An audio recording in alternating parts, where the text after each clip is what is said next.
All right, so today we're going to talk about trap bar deadlifts, okay? So there's really two different variations of trap bar deadlift. One's going to be more of a squat, one's going to be more of an actual deadlift, okay? And then really that's just going to be kind of your chest positioning when you're starting.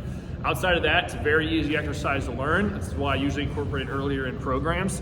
So if you've done a squat before, it's going to be very similar, okay? So my feet, maybe a little bit more narrow than my regular squats, are right under my hips. You can still flare your toes out if that's comfortable a little bit, or you can keep them straight, keeping that chest up. So if I have a logo here, pointing at the wall in front of me, going down, grabbing the handles, okay? So again, if I'm doing it from more of a squat position, this is that start position I want to be in. Eyes up, chest up. I'm just standing straight up, coming all the way back down. Make sure we're touching the ground each time on the way down.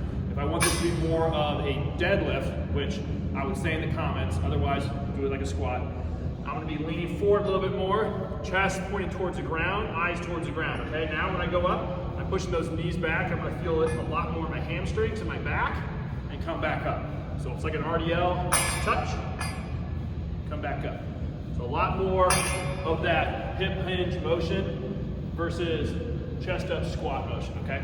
Ideally, we're doing this as a squat motion. Like I said, I'll put something in the notes if I want you doing it more of that hip hinge motion.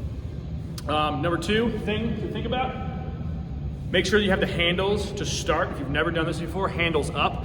So you can see right here, handles are up. That's gonna make the range of motion a little bit less, to make it a little bit easier. If you wanna make it a little bit more challenging, flip it over, a little bit deeper range of motion. So now I have to squat down a little bit deeper to get that lower position right there, right? So start off handles up if you've never done it before, or if you're starting to go a little heavier, and then flip it over to handles down for some of those either later sets, or if you've done this before and you're pretty proficient and you want to get a little bit greater range of motion.